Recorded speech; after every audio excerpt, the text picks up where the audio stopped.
Toi la lumière qui a vu nos ténèbres, ouvre mes yeux, je veux voir.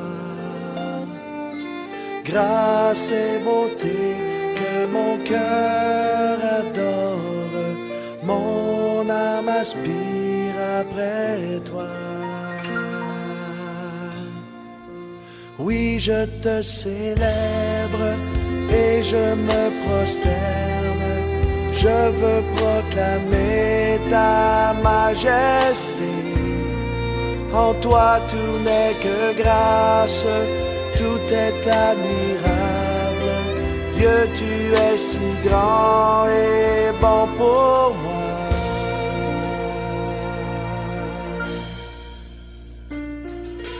Roi de tout temps, vers toi vont nos hommages, la gloire au plus haut des cieux. Sur cette terre, tu t'es fait misérable, humble et petit par amour. Oui, je te célèbre et je me prosterne, je veux proclamer ta majesté. En toi tout n'est que grâce, tout est admirable. Dieu, tu es si grand et bon pour moi. Oui, je te célèbre et je me prosterne. Je veux proclamer ta majesté. En toi tout n'est que grâce, tout est admirable. Dieu, tu es si grand et bon pour moi.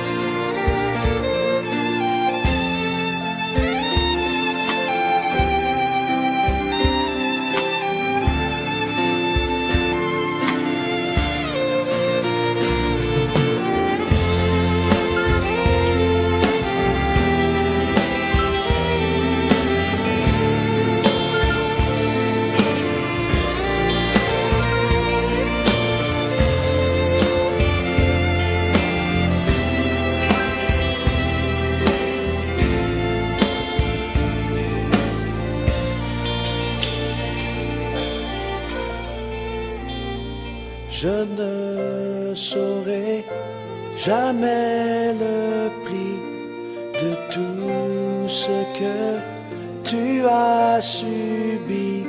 Je ne saurai jamais le prix de tout ce que tu as subi.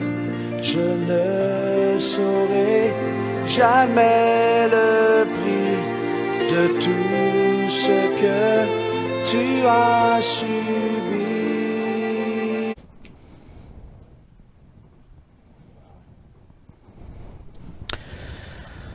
Chers amis, chers frères et sœurs, mon nom c'est Révérend Dr Isaac Nizigama. Je viens aujourd'hui, nous sommes le 31 janvier 2021 et c'est dimanche. Je viens partager avec vous la parole dans le cadre des ministères Évangile Vécu. Aujourd'hui, je vais partager une parole qui concerne la mission. Ou alors, on va parler de la grande commission. La grande commission, ça veut dire la mission que le Seigneur Jésus a confiée à ses apôtres, à ses envoyés, pour prêcher la bonne nouvelle à toutes les nations. Alors, je vais commencer par lire le premier passage clé sur lequel nous allons nous baser pour pouvoir donc partager cette parole d'aujourd'hui. C'est bien sûr le passage sur la Grande Commission qui se trouve dans l'Évangile selon Matthieu, chapitre 28, verset 18 au verset 20. Je vais lire au nom du Seigneur Jésus-Christ. Jésus s'étant approché, leur parla ainsi. Tout pouvoir m'a été donné dans le ciel et sur la terre. Allez, faites de toutes les nations des disciples, les baptisant au nom du Père, du Fils et du Saint-Esprit, et enseignez-leur à observer tout ce que je vous ai prescrit. Et voici, je suis avec vous tous les jours jusqu'à la fin du monde. Amen. Amen. Alors donc, cette parole qui concerne la mission. Les disciples qui voient le ressuscité, Jésus-Christ qui était mort et qui est vivant, et donc qui, avant de partir au ciel, mais vraiment sans partir, parce que il le dit lui-même, il reste avec les disciples tous les jours jusqu'à la fin du monde. Mais avant de partir, parce que la présence physique ne sera pas donc requise pour le moment, ce sera une présence plutôt spirituelle dans l'Église.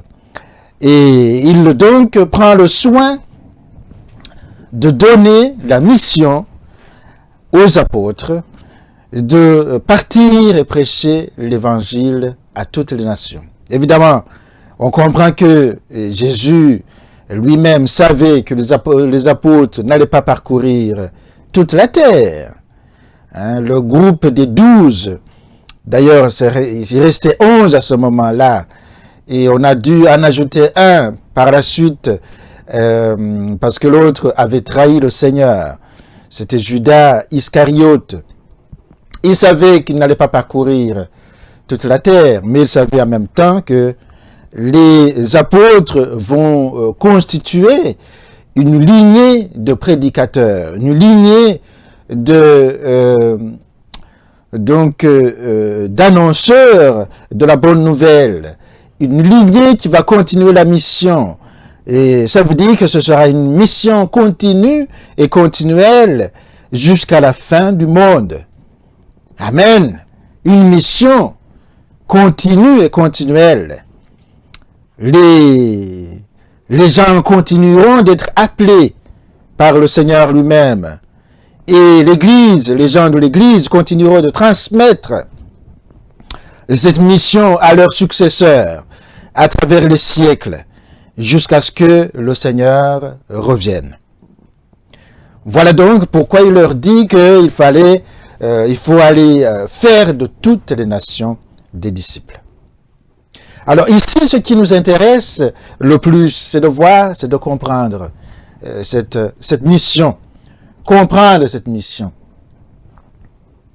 Jésus leur dit, tout pouvoir m'a été donné sur la terre comme au ciel et sur la terre.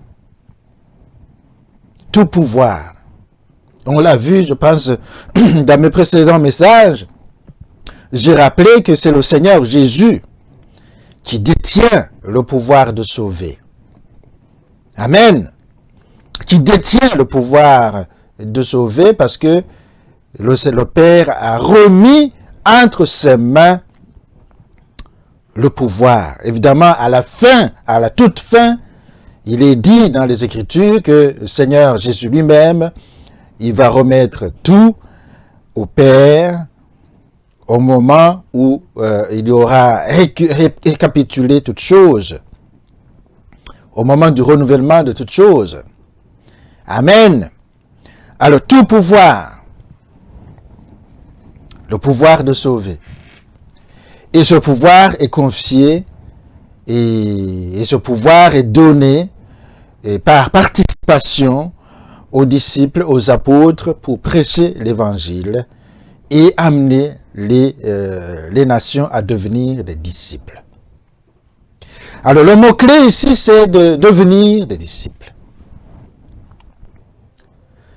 Baptisés au nom du Père, du Fils et du Saint-Esprit, c'est pour témoigner que les gens sont devenus des disciples. Amen. Parce que le verset 19 nous dit, allez, faites de toutes les nations des disciples. Le mot disciple signifie littéralement celui qui suit l'enseignement d'un maître. Celui qui suit l'enseignement ou la doctrine d'un maître, qui l'accepte et qui la suit. Dans ce sens-là, on comprend que la mission première donnée aux apôtres, c'est de prêcher l'évangile afin que les gens qui l'écoutent puissent l'accepter, prêcher la parole pour que cette parole du maître soit acceptée et que donc ceux qui l'acceptent deviennent des disciples. Et une fois qu'ils deviennent des disciples, et pour témoigner qu'ils sont devenus des disciples, ils se font baptiser au nom du Père et du Fils et du Saint-Esprit. Ils se font baptiser parce qu'ils ont accepté la parole. Ils ne se font pas baptiser pour accepter la parole. Il ne faut pas mettre la charrue devant les bœufs qui la tirent. Amen. C'est-à-dire qu'il faut d'abord entendre la parole, l'écouter, l'accepter, se convertir avant d'être baptisé. Amen. Cela est clair dans l'Écriture. Je vais donc essayer de montrer un peu dans Marc chapitre 1, verset 15. Jésus disait, « Le temps est accompli et le royaume de Dieu est proche. Repentez-vous et croyez à la bonne nouvelle. » Amen. Le temps est accompli et le royaume de Dieu est proche. Repentez-vous et croyez à la bonne nouvelle. Voilà le message que prêche Jésus. Voilà la doctrine que prêche Jésus. Et le mot, en fait, l'expression bonne nouvelle, en grec, c'est euangelion. Euangelion, ce qui signifie évangile. Ce qui a été écrit, en fait, en français, par évangile. Autrement dit, Jésus prêche déjà l'évangile. On parle de l'évangile de Jésus. L'évangile de Jésus. Le temps est accompli. C'est l'évangile du royaume de Dieu. L'évangile du salut qui est venu. Le salut qui est venu en sa personne.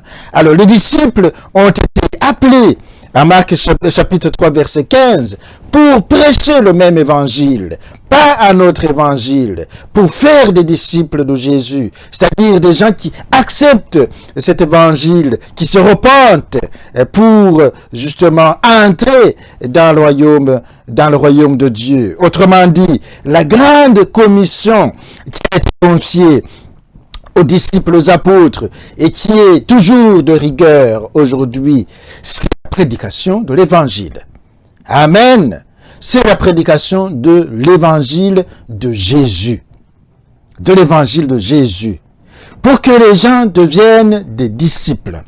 Pour que toutes les nations deviennent des disciples. C'est-à-dire des gens qui écoutent cet évangile, qui l'acceptent, et donc qui vivent conformément à la doctrine reçue, à l'enseignement reçu.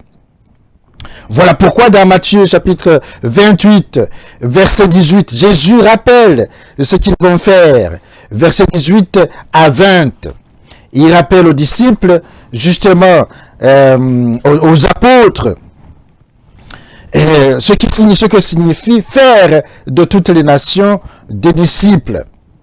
Faire de toutes les nations des disciples.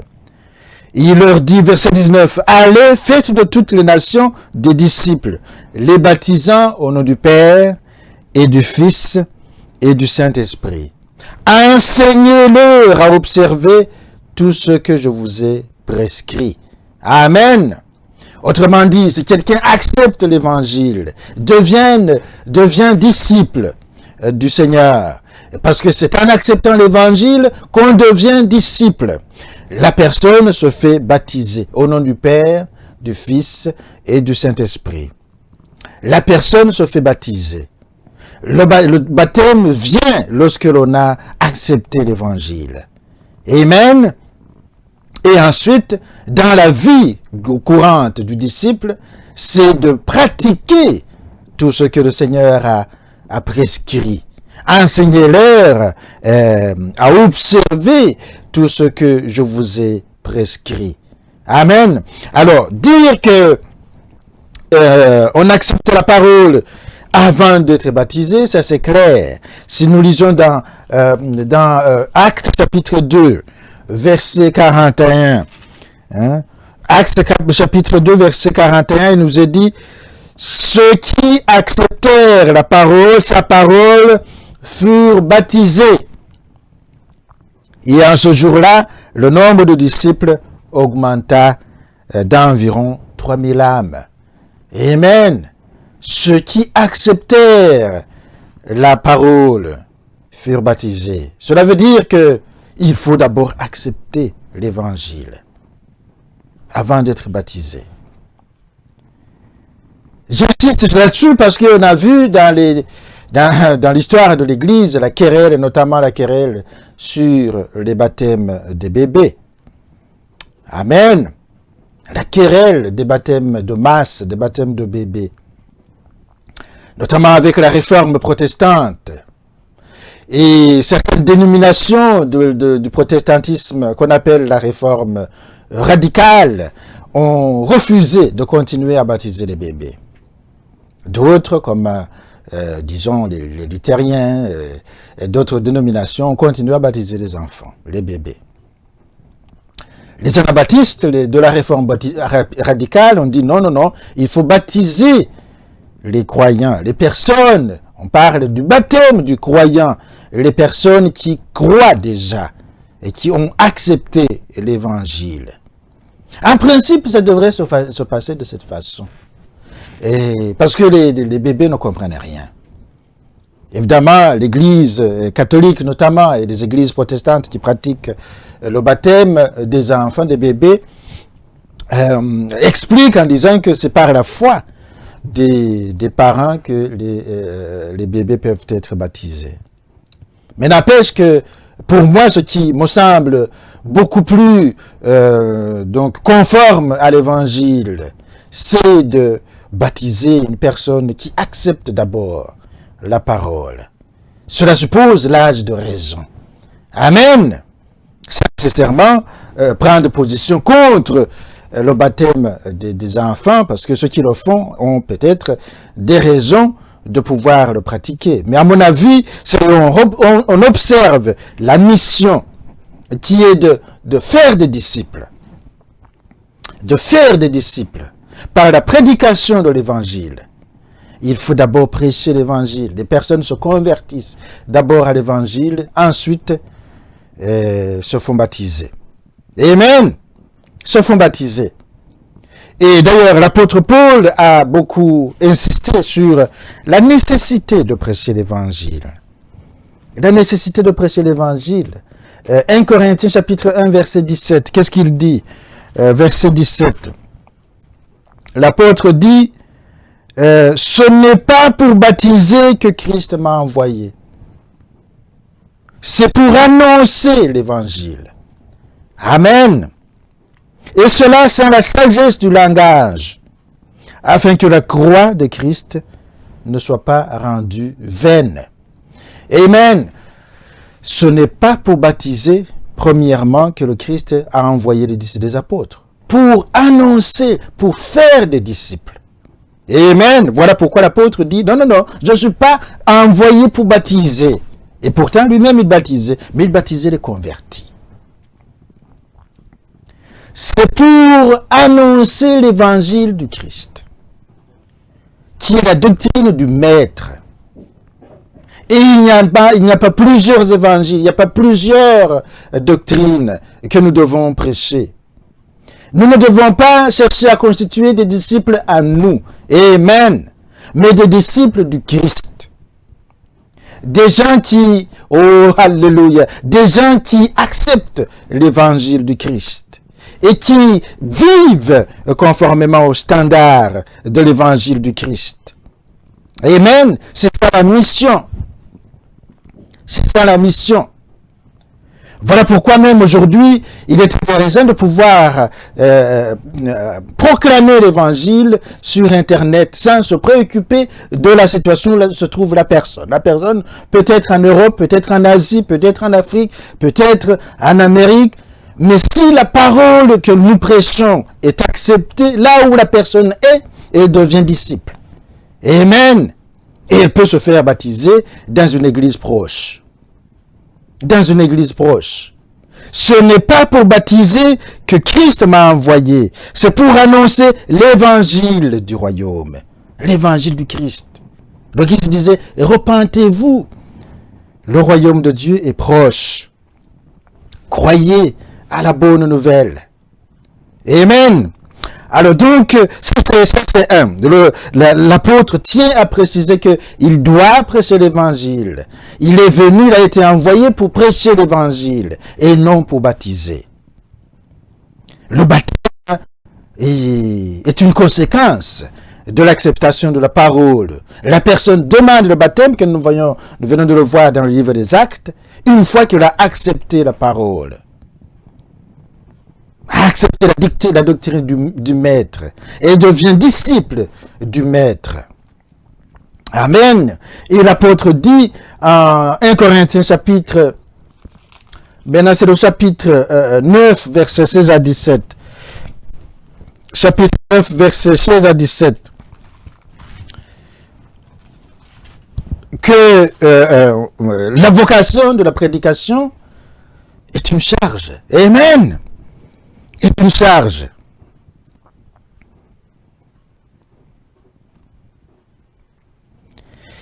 Il dit, verset 16, si j'annonce l'évangile, ce n'est pas pour moi un sujet de gloire. Car la nécessité m'est imposée.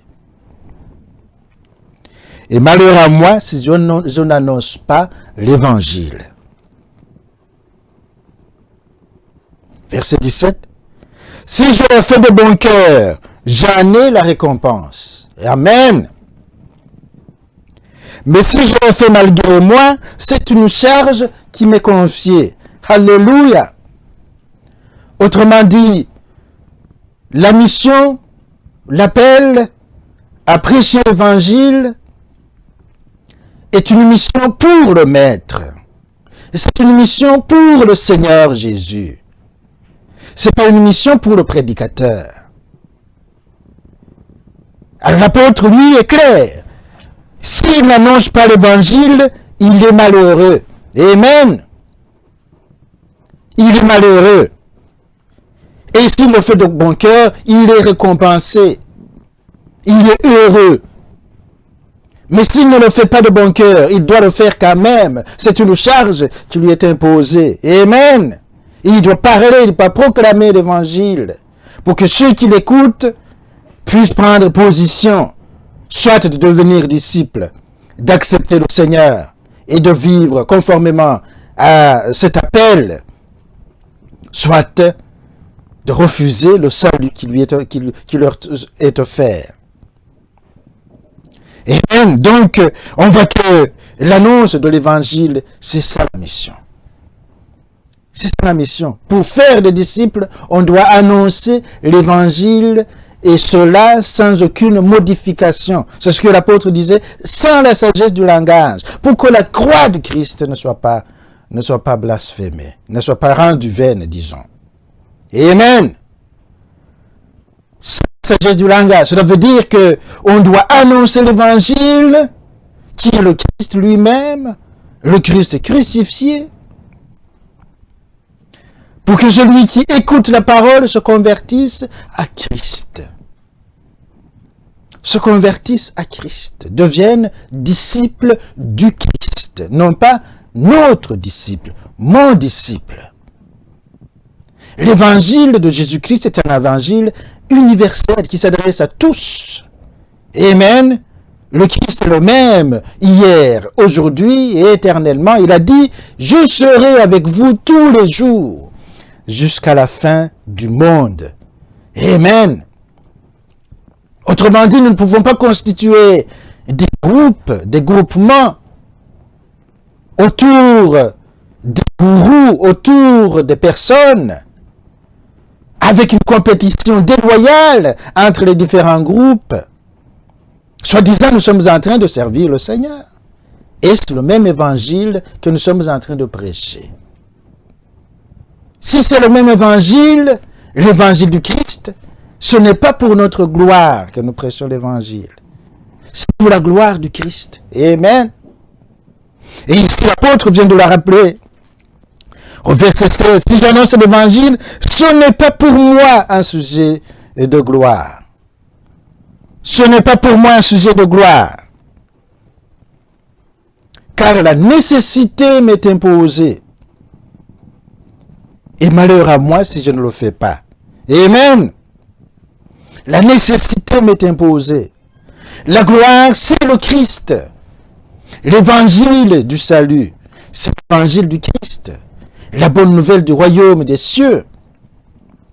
Annoncer l'évangile, c'est donc susciter la foi dans le Christ. Et donc faire des disciples. Ce n'est pas pour baptiser qu'on fait ça. Le baptême suit la conversion. Et on a vu, pour donner un petit exemple, des peuples se faire baptiser en masse sans croire vraiment à l'évangile. Devenir statistiquement des chrétiens, alors que la foi véritable n'est pas dans leur cœur. Voilà pourquoi lorsqu'il arrive des problèmes, on en a vu en Afrique, on en a vu au Rwanda, les génocides, dans d'autres pays, où des chrétiens étaient majoritaires dans la population. Des chrétiens de nom. Et ils ont participé à des massacres. Amen. On ne peut pas dire que quelqu'un qui s'est véritablement converti à Jésus peut commettre de telles choses. Il n'est pas disciple. Une personne qui s'adonne à massacrer des populations innocentes n'est pas du tout disciple du Christ. Du tout disciple du Christ. C'est une personne qui se dit chrétien, nominal, qui ne s'est jamais converti à l'évangile. Donc voilà pourquoi nous avons été appelés à faire des disciples, c'est-à-dire des personnes qui ont accepté la parole du Christ, qui sont convertis à la parole du Christ avant de se faire baptiser. Et qui donc, dans leur vie concrète, démontrent qu'ils sont des chrétiens. Alléluia. Ce n'est pas pour baptiser que Christ m'a envoyé, mais pour annoncer l'évangile, nous rappelle l'apôtre Paul. Amen. Pour annoncer l'évangile, et cela sans la sagesse du langage, afin que la croix de Christ ne soit pas rendue vaine. Et il ajoute, car la prédication de la croix est une folie pour ceux qui périssent. Mais pour nous qui sommes sauvés, elle est une puissance de Dieu. La prédication de la croix, le salut sur le mont Golgotha, le salut proclamé par Jésus, par sa mort sur la croix et sa résurrection d'entre les morts. Alors voilà donc, le Seigneur Jésus envoie les disciples, leur dit, faites de toutes les nations des disciples. Il n'a pas dit, contentez-vous de baptiser les gens. Non, faire des disciples. Amen. Les baptisants au nom du Père et du Fils et du Saint-Esprit, mais ils sont disciples. Et enseignez-leur à observer tout ce que je vous ai prescrit. Tout ce que je vous ai prescrit. Observer, ça veut dire vivre. Ça veut dire mettre en pratique. Ça veut dire, donc, démontrer qu'on est disciple du Christ. Dans la vie concrète. Dans la vie concrète. démontrer qu'on est disciple du Christ, qu'on croit dans le Seigneur Jésus, qu'on s'est converti à l'évangile, qu'on est enfant du royaume de Dieu, qu'on est fils et fille de Dieu, adoptif en Jésus-Christ. Voilà la mission qui a été confiée aux apôtres, à l'Église. Elle est toujours la même, parce que le Christ n'a pas changé. Il est le même hier, aujourd'hui, éternellement. Quiconque s'adonne à prêcher l'Évangile, il doit prêcher l'Évangile. Il est l'Évangile du Christ qu'il prêche. Il ne se prêche pas lui-même. Et il doit être patient pour que quiconque reçoit la parole soit baptisé. Mais s'il n'y a personne qui reçoit véritablement la parole, inutile de baptiser les gens. C'est la conversion qui est importante. Amen. C'est la conversion qui est importante. La conversion à l'évangile du Christ. Précédée par la repentance. Et qui va donner des fruits. Amen. Voilà donc, aujourd'hui, je voulais donc rappeler ce message fondamental. Ce message fondamental pour que nous puissions savoir pourquoi le Christ a envoyé des disciples. Pourquoi il les a demandé de prêcher l'évangile. C'est pour faire des disciples. Alors, frères et sœurs, amis qui m'écoutent, la question qui se pose maintenant, c'est de savoir si toi et moi, nous sommes des disciples. Amen. Des disciples du Christ. Des disciples du Christ. Ça veut dire des personnes qui acceptent de manière profonde et sincère l'enseignement du Christ. La doctrine chrétienne, qui est une doctrine du royaume des cieux, non pas une religion. Une doctrine du royaume des cieux, dans le sens où on cherche, alléluia, à entrer dans le royaume des cieux par la mise en pratique de l'évangile. La mise en pratique de la parole de Dieu. Dans les conditions concrètes de notre existence, là où nous sommes, dans nos familles, dans nos sociétés, dans nos communautés, dans nos pays, là où nous sommes, nous vivons conformément à l'évangile, là où nous sommes, selon les conditions dans lesquelles nous sommes. Celui qui est en Amérique, il a des particularités pour mettre en pratique la parole. Celui qui est au Burundi, dans la campagne, et celui qui est en Asie, ces conditions-là diffèrent. Et celui qui sait qu'il est disciple pratique l'évangile dans ces conditions-là. Amen. Voilà ce que signifie être disciple. Une guerre éclate dans ta région. Être disciple signifie qu'il y a des choses que tu ne vas pas faire parce que tu es chrétien. Tu deviens politicien et tu es chrétien. Tu sais que tu vas faire la différence dans la manière de faire de la politique. Voilà donc, il y a des standards des enfants de Dieu, des standards des chrétiens, qui démontrent qu'on est disciple de Christ. Voilà ce que Jésus a voulu dire en disant, faites de toutes les nations des disciples. Des disciples. Les baptisant au nom du Père, du Fils et du Saint-Esprit, et leur enseignant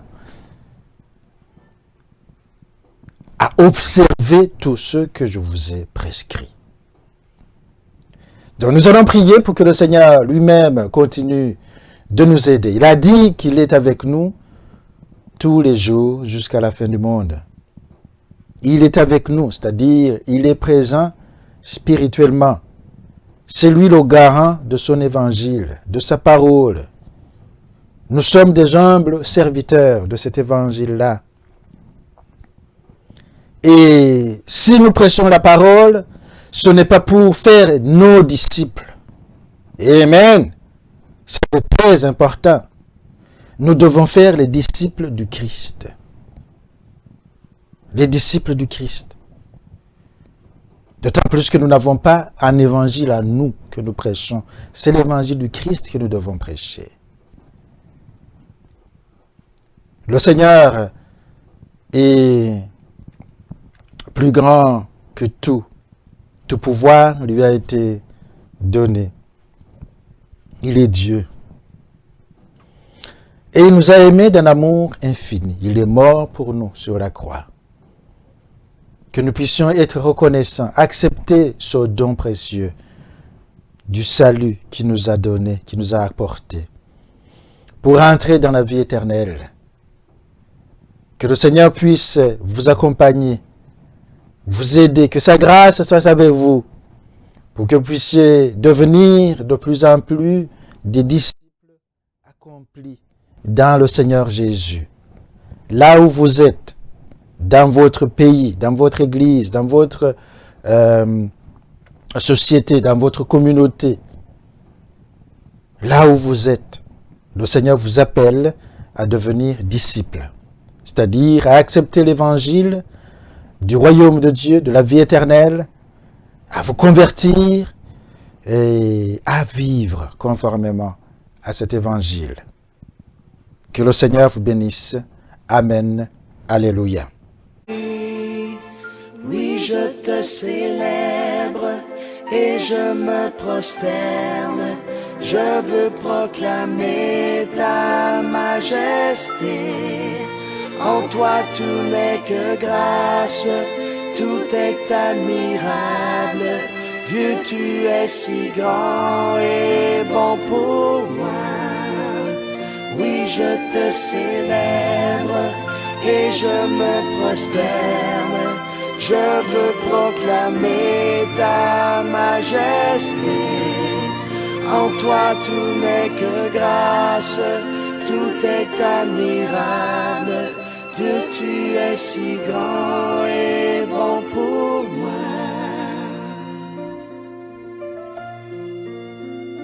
Je ne saurais jamais le prix de tout ce que tu as subi. Je ne saurais jamais le prix de tout ce que tu as subi. Je ne saurais jamais le prix de tout ce que tu as subi. Oui, je te célèbre et je me prosterne. Je veux proclamer ta majesté. En toi tout n'est que grâce, tout est admirable. Dieu, tu es si grand et bon pour moi.